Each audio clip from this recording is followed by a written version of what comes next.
Welcome back, or welcome if you are a new watcher. Well, don't really know where to start with this one. Bought a bug. This is what I bought. And it got dropped off a few hours ago. Honestly, I did not even look at it. It started on its own. He, drove it here from the trailer. The reason why I bought it is the super low miles. Actually, I should have the key. So this is essentially my first look at this thing. It's an older car. Oh yeah, it has that older car smell. We have a whole bunch of stuff that's kind of busted, if you will. Don't know if I'll be replacing any of it on this car. Okay, so this is the trunk. Where's the latch? Because I want to check fluids and whatnot. Yeah, guys. Let's see what we got here. Now, guys, if you're asking yourself, why did you do such a thing and bought a freaking bug?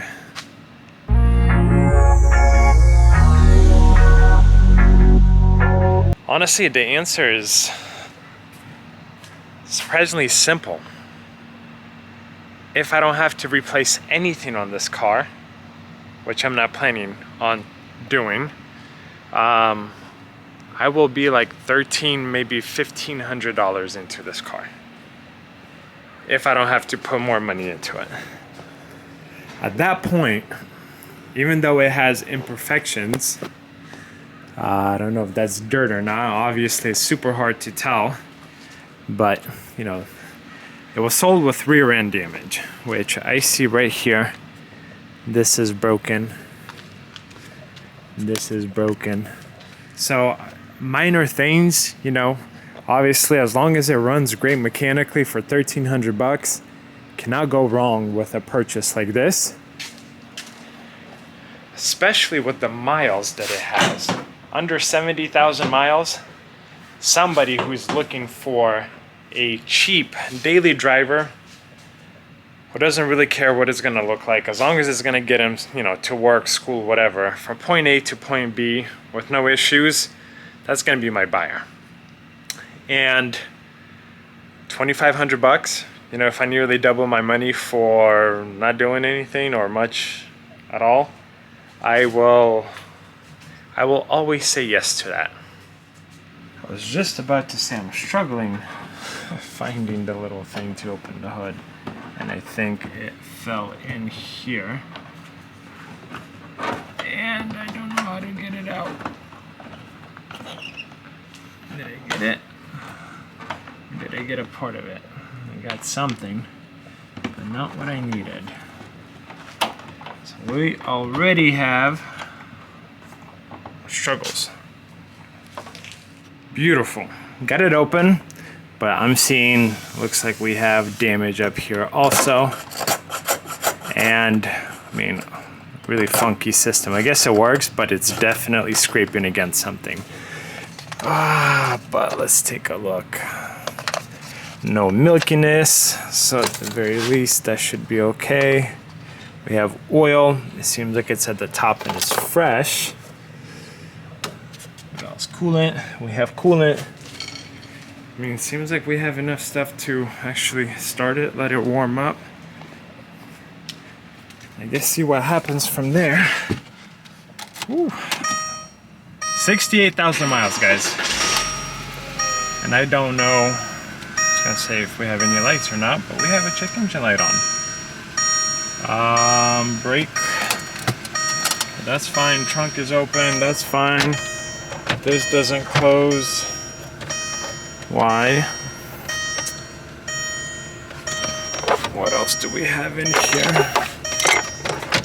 So yeah, like I said, it ain't perfect, far from perfect. I have a moonroof. I will actually not even try to open that just in case it doesn't work.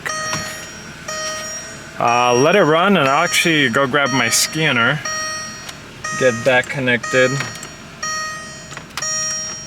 Like even this, it's like sticky buttons. Yeah, what is this?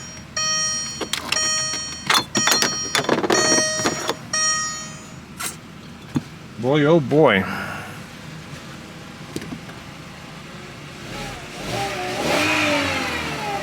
Your motor sounds pretty healthy. But the rest of the car leaves a lot to be desired. Okay, let me go grab my scanner, let it continue to run and warm up, and go from there. As I'm checking this, and I'm sitting in here, I accidentally did auto scan, and it's scanning literally every single computer on board. I don't want that, just want the check engine. What I was gonna say is I feel a very, very minor like vibration here and there. And you can tell by the RPMs just a tiny bit.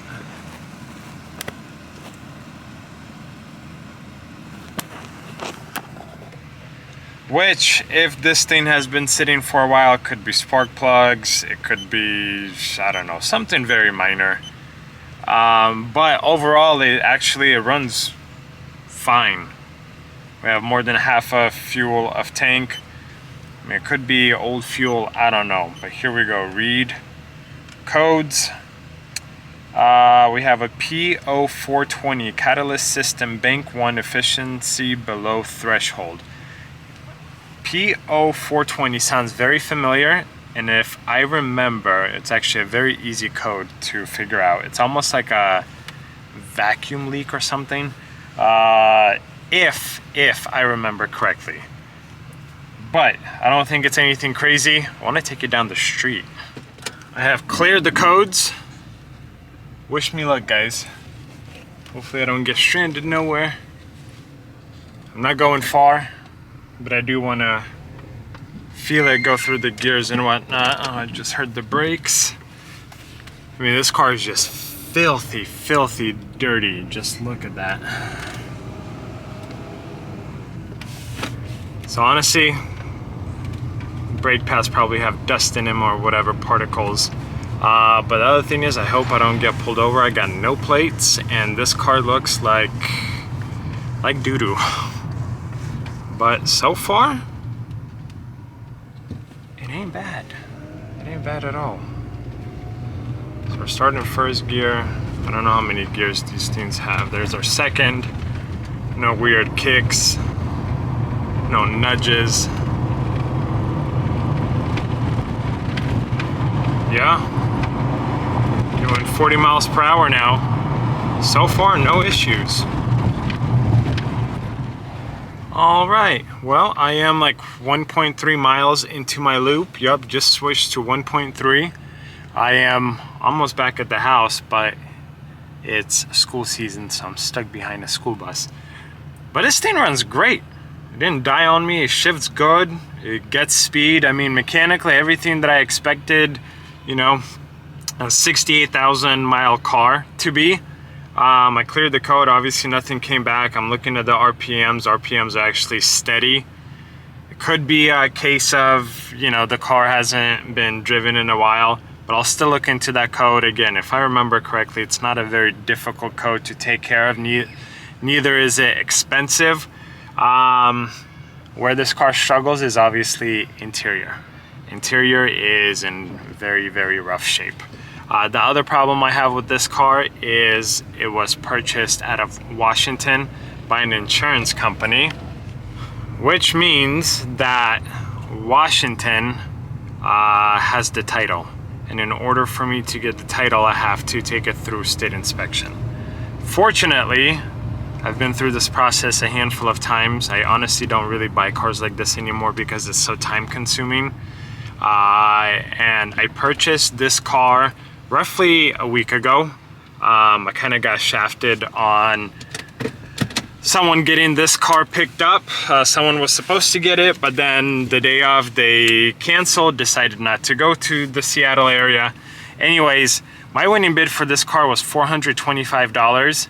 I paid $400 to bring the car here, and I had to pay $53 in storage fees. So I essentially paid more to bring it here than I paid for the car. Obviously with Copart auction fees, it was, I don't know, like $838, somewhere around there, $878, plus shipping. So yeah, as it sits, I'm roughly 1,200 bucks into this car. This is not a grade A product, so it won't be treated as such. I might fix this glove box compartment so it holds, because that's honestly annoying, and you know, it's like right there.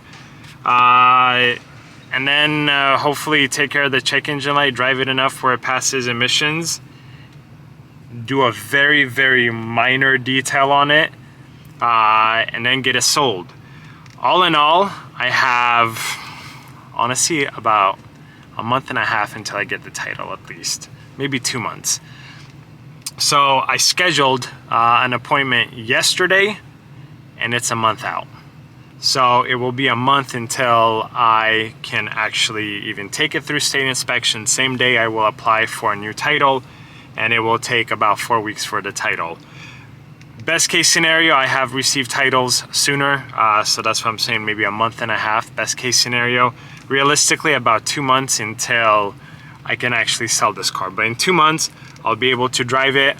I'll kind of, I guess, know ins and outs depending on how much time I spend in this car.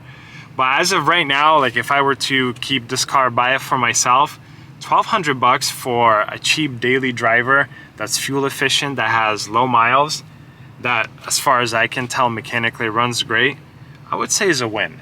And honestly, I've had so many cars now. The best car is the car that doesn't give you a headache.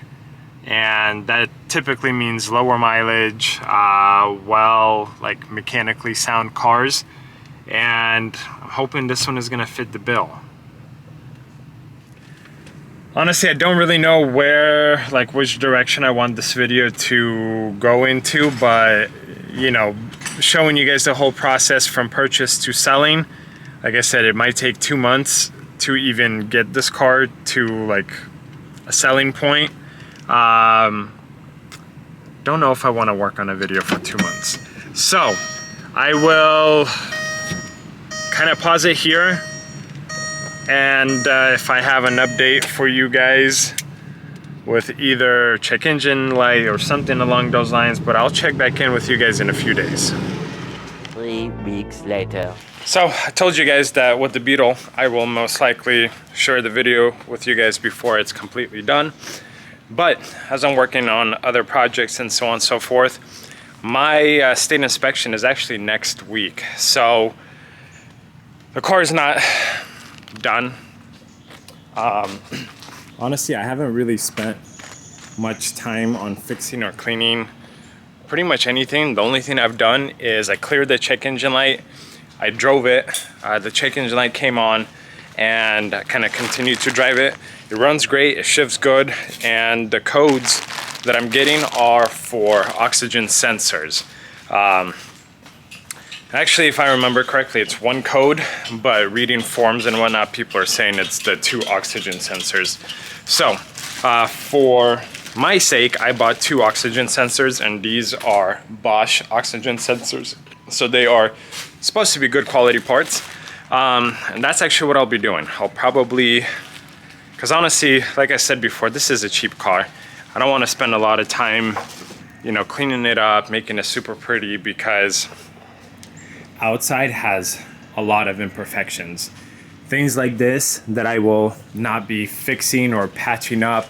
The one thing I do potentially want to do is get a new light here, and then potentially 2 new lights right here. But again, it's not guaranteed that I will even do that, because mechanically it runs good.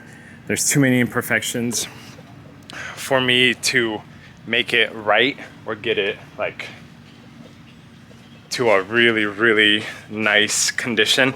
Like the car just ain't worth it. It's not. The money isn't there to make it super pretty, but the mileage is super low. For this year, I think it's right under 68,000. and it runs great mechanically. It shifts good, it doesn't overheat, it doesn't skip a beat. So mechanically it runs great. Tires are, I mean, nearly new by, you know, what they look like. Oil is fresh in it. So again, this car will go to a person who doesn't really care about exterior or interior imperfections. They just want something that's very fuel efficient, cheap, with good miles. And this car will deliver that. So I am going to lift it up. I know the secondary oxygen sensor or downstream is super easy to get to. The upstream, the first oxygen sensor, honestly, I have no idea where it's at. So we're gonna find out together, I guess. Car is lifted up. I took off the first, or the 210 plastic millimeter, I guess, bolts. No, not bolts.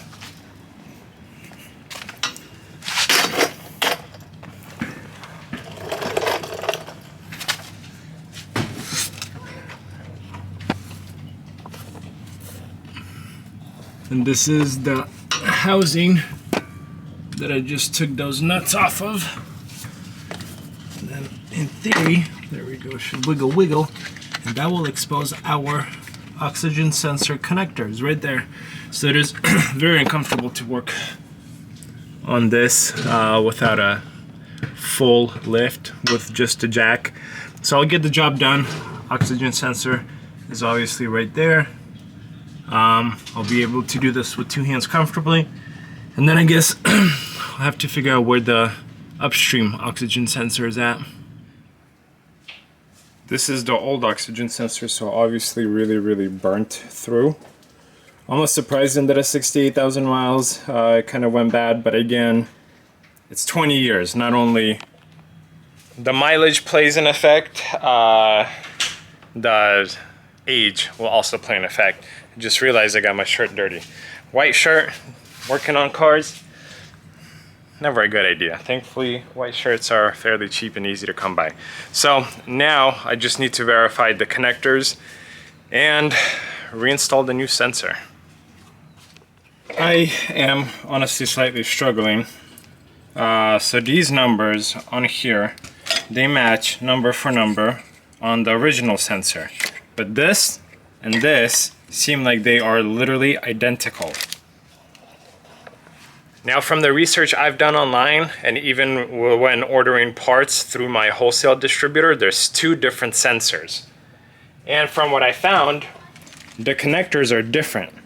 But these are identical. But on the bag, they put Bosch 16702 and Bosch 16034. From what I saw, they are different sensors. So what, did they send me accidentally the same sensor? Just, this ain't making no sense to me. But at the very least, I do have the right one for the one I took off. I might not be able to replace the front one today, the upstream. But worst case scenario, I mean, this is gonna be my daily driver for the next few days. I will put the sensor in, clean up the car, and then essentially start driving it. And see, I mean, who knows, maybe the check engine light won't come back on, and maybe the issue was with just that rear sensor. But something is off, something is off. I ain't liking this, guys, look.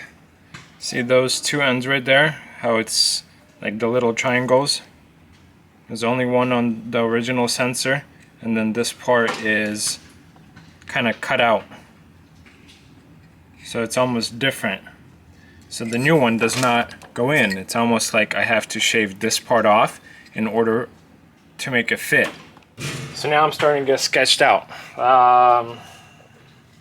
Like I can cut it, make it fit, but will it work?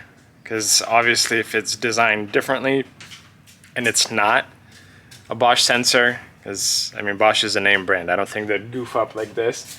I just verified through various other resources, this is the sensor that I need. So what gives? Yeah, this is why projects take a while sometimes.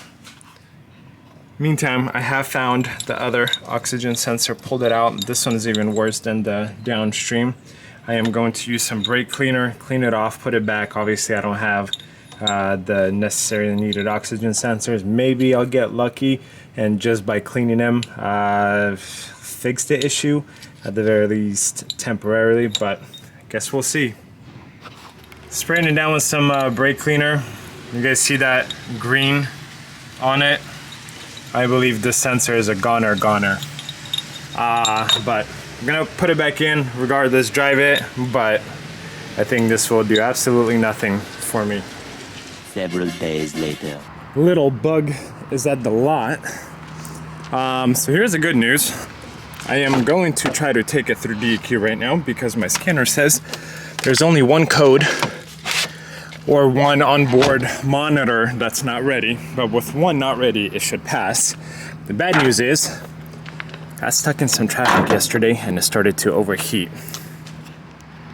And my assumption is the fan isn't working because see the damage is right here. Either did something with the fan or a fuse went out or something along those lines because it's not leaking anywhere. It was hot. I opened this so it started to overflow, but it's not leaking anywhere from underneath as far as I saw. Again, it was just in traffic and yeah, it just started to overheat. So need to figure that out, but right now plan is to take this ugly duckling through DEQ. Hopefully it passes, and that means I'll be one step closer. But by the looks of it, me cleaning out the oxygen sensors fixed the issue. So it was the oxygen sensors, but I did order new ones. So I guess if it comes back on, I have new oxygen sensors on the way. They'll be here in a few days. And then I'll replace them, and hopefully mechanically it'll be good to go 100%. A little longer than a few minutes later. Little bug just passed DEQ with no issues. She got the certificate. So, I mean, one step closer. I'm going to get back to the lot and then see if the fan is actually spinning.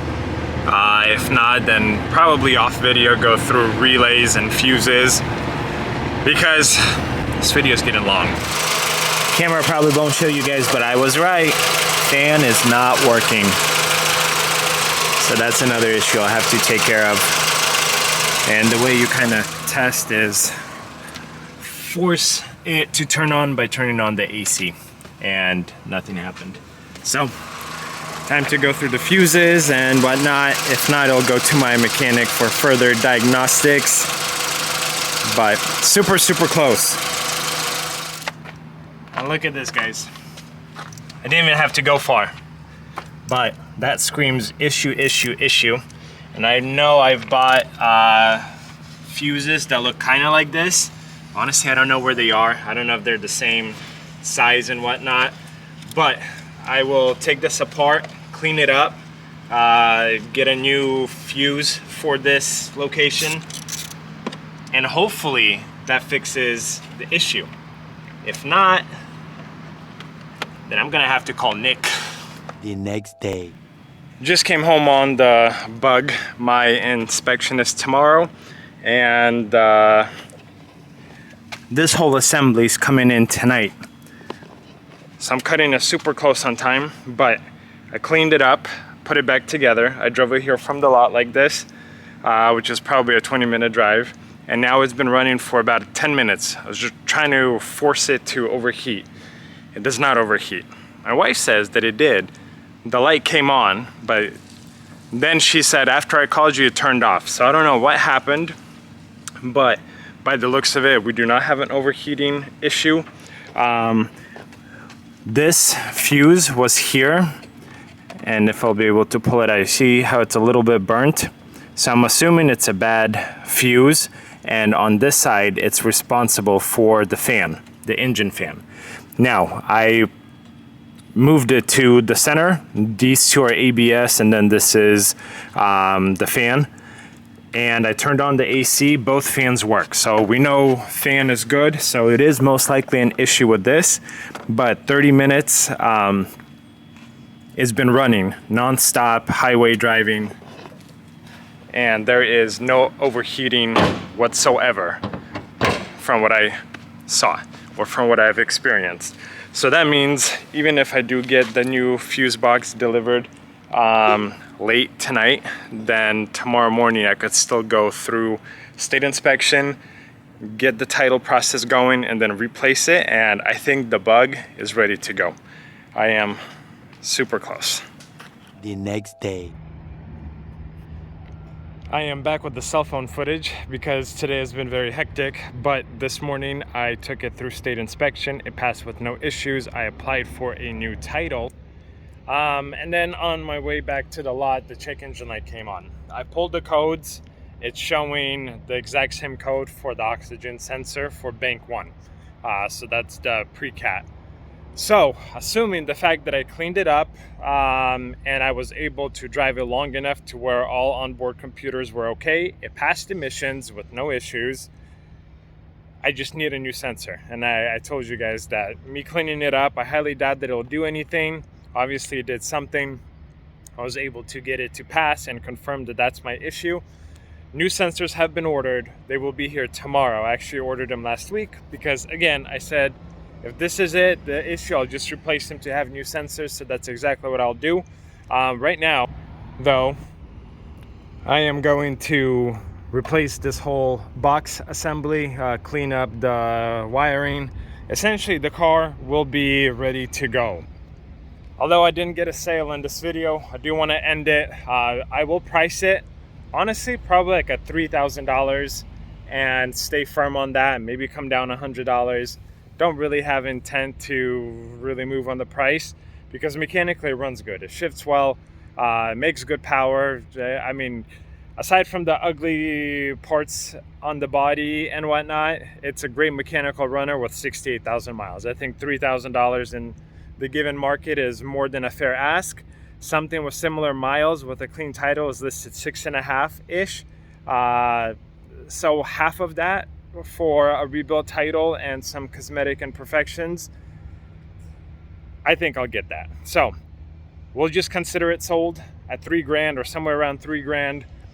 I don't even know what the numbers are. I know I paid $107 to get a new title for it and for the state inspection.